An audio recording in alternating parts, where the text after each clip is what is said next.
In recent years, I have noticed that there is a lack of opportunities out there for those of varying disabilities to participate in sports. So I've taken it upon myself to go out there and find the people that are providing an inclusive space within their communities. Hi, my name's Sannah. I'm 25 years old and I'm from Glasgow. I'm part of the ethnic minority community. I'm a radio presenter, fundraiser, and I also started boxing this year. But I'm visually impaired and have a muscle weakness disease. So I had my first exhibition fight to prove that anything is possible. That's it. I was born with albinism, which is a lack of colour pigmentation. So it means I've got paler skin, blonde hair, and I'm visually impaired. And in 2014, I was diagnosed with myasthenia gravis, which is an autoimmune disease where my muscles don't always react to the nerve signals that are sent to them. So I can get fatigued and tired very easily. Just because somebody is sick or ill, that doesn't mean that they can't work out. That doesn't mean that they need to shy away from working out. Not everybody's trying to be the most elite. Some people are just trying to fulfill their own satisfaction. As soon as the opportunity of a fight came along, I decided I was going to do it. And the promoters first said no. They were like, we don't think you're fit enough to do it. But I told them that that wasn't good enough and I was going to find a way to do it, which I did.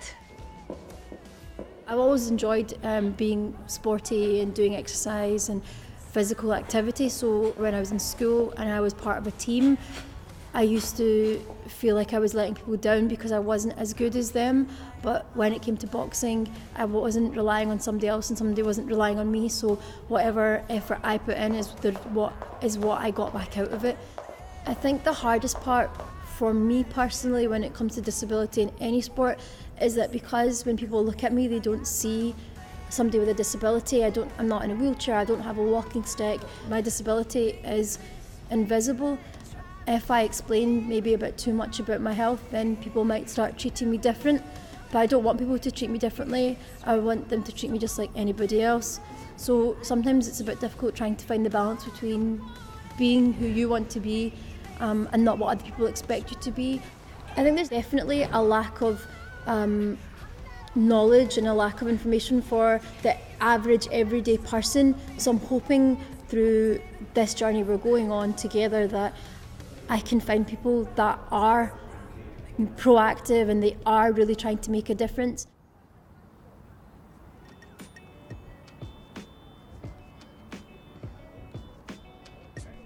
Now I'm on my way to Freewheel North, a cycling development charity working towards creating a fairer, healthier society by enabling people of all ages and abilities to cycle as part of their everyday life. Since 2011, they have been operating a cycle centre at Glasgow Green, which provides training and a safe space for cycling for learners and vulnerable users. I arrived to meet Norman Armstrong, the founder and overall manager for Freewheel North. Hello. Hi. You must be Norman? That's right. Sannah, nice to meet you. Nice to meet you. Norman tells me about the centre and what they do. Okay. So this is Freewheel North, and we're an inclusive cycling project. We're very successful and we get people of all ages, all abilities cycling here, whether they've got a disability or not. It breaks down the barriers between people of different abilities. Yeah. And we have over 500 different groups that come here.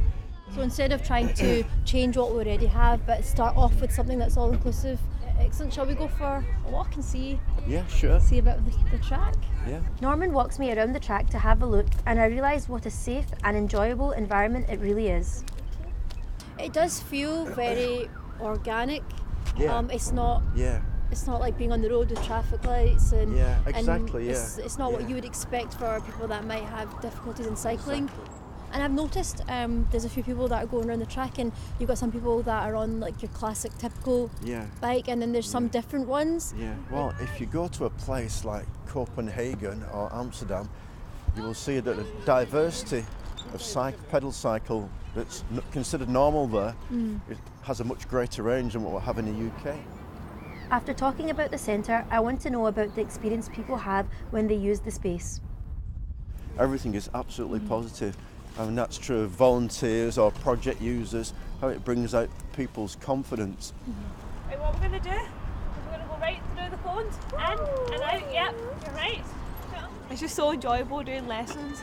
seeing the progression from a beginner cyclist to someone who's fully cycling and getting their pedal ready. All the people cycling in the background, you've got children of different needs and different abilities, and you've got people from all different backgrounds coming together and cycling as one big community.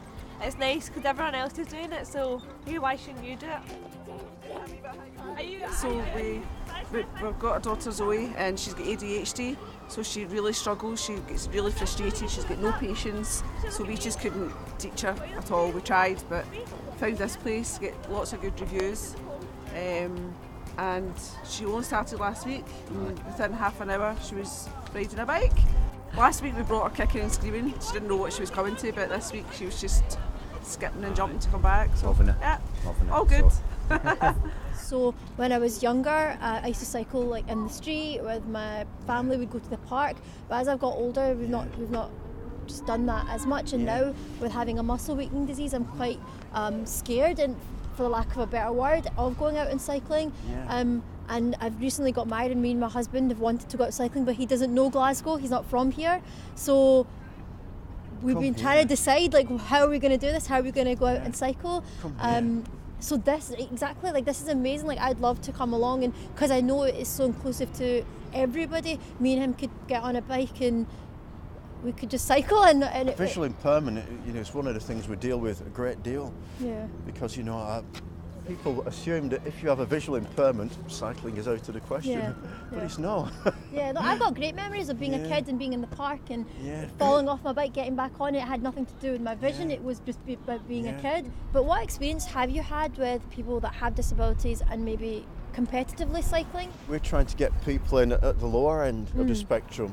The majority of people are your everyday person that's just scared to start. It's not, they're not thinking about being competitive. So it's so nice to know that there's people like yourself that are working on involving those people, because some people need to be celebrated for just trying. And I think more people should be celebrated for trying.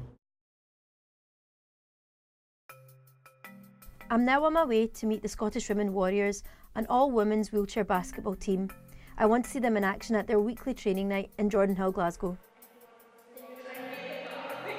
Hello! Looking for the Scottish Women Warriors? I'm welcomed by long-term member Karen, who shows me the ropes. Sannah, good to meet you. Nice to meet you too, Karen. Yeah. Yes, we did. I'm here to watch you guys Well, play basketball. you're in the right place. The girls are just having a quick chat just now. What we'll do is we'll get you in a chair. Okay. And then I'll introduce you to the rest of the girls. Awesome. Let's do it. Yeah. Right, let's do that. I think 5-3. look it up. So it seemed like Karen was keen for me to get involved and play a game. But I had never been in a wheelchair before, so I didn't have any experience in using one. You always make sure the chair's at the back against the wall, because these chairs don't have any brakes. Oh, you could have told me that sooner. But after just a short lesson, I soon began to learn my way. So that's how we set up. And then I'll take you through some wee bits of practice. Cool. Show you how to use the chair, and then we'll get you going. I feel like I've got an attitude now that I'm in this, and I'm like, I need to go. Yeah. Feeling at home already, I wanted to know just how inclusive wheelchair basketball really is. Do you have any able-bodied players on your team? Yes. Wheelchair basketball requires able-bodied people on our Oh, okay, cool. It's not a requirement, but it's a huge enhancement. Wheelchair basketball isn't a disability sport; it's an inclusive sport. So you don't have to be in a wheelchair during the day to definitely not. play. And with that, it was time to give it a try and meet the other team members. Just push gently. It's like rollerblading, Yeah, a wee but bit on your bum. Yeah, on your bum. That's one way to put it. Every woman on the team was incredibly accommodating and each had very interesting stories. This is Sarah. Sarah's our coach. Hiya. Sarah was So you're whipping these guys into shape? She's tried.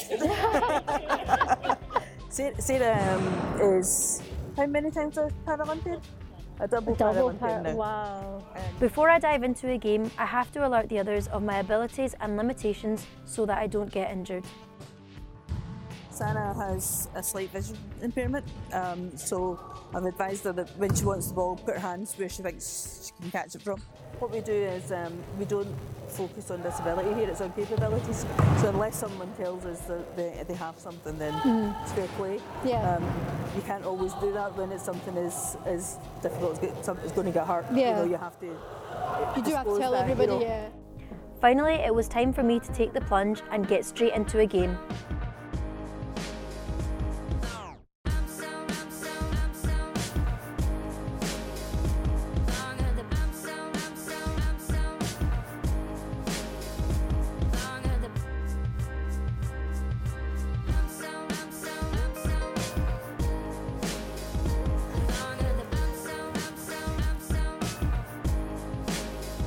When I told them how bad my injury was, they all were all like, yes, you can get class, yes, you can play. They totally understood how I felt, totally got that you can't do what you used to do anymore. I was really scared because from being walking to then being in a wheelchair and having to then readjust everything and learn how to do things in the wheelchair, I did find that hard. But when I came here, it was like, don't worry about it. If you can't do it, don't worry about it. And they made me feel more relaxed.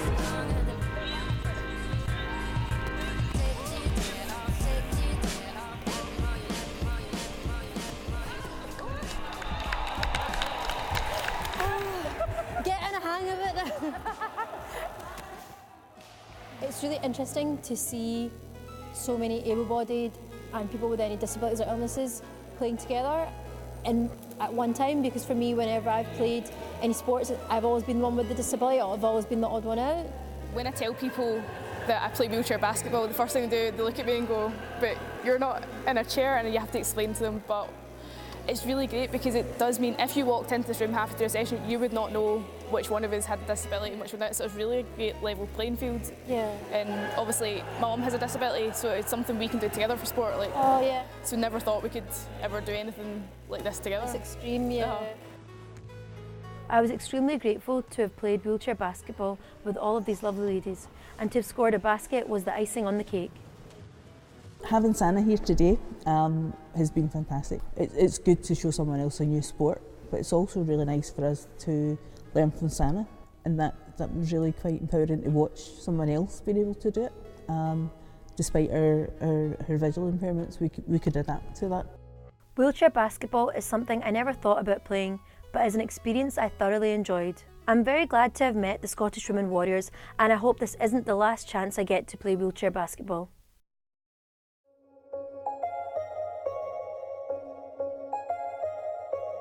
I've enjoyed seeing how passionate people are about what they care about, so I really enjoyed being at Free Will North. I loved speaking to Norman, and he was somebody that was clearly so passionate about making not only sport but the environment inclusive for people with disabilities, as opposed to building a city and then having people with disabilities as an afterthought. With the Women's Warriors, the basketball team, honestly, I didn't know what to expect originally. To go there and be surrounded by so many people that were just in wheelchairs was a surreal moment in itself, because instantly I was the minority. And I think for them, they knew that, and they feel that power when they're in their wheelchairs and somebody's not. What was interesting to find out is when I spoke to the different women that were there, was some of them aren't wheelchair bound at all or rely on wheelchairs whatsoever. With boxing, it's definitely something that I'm not going to be giving up.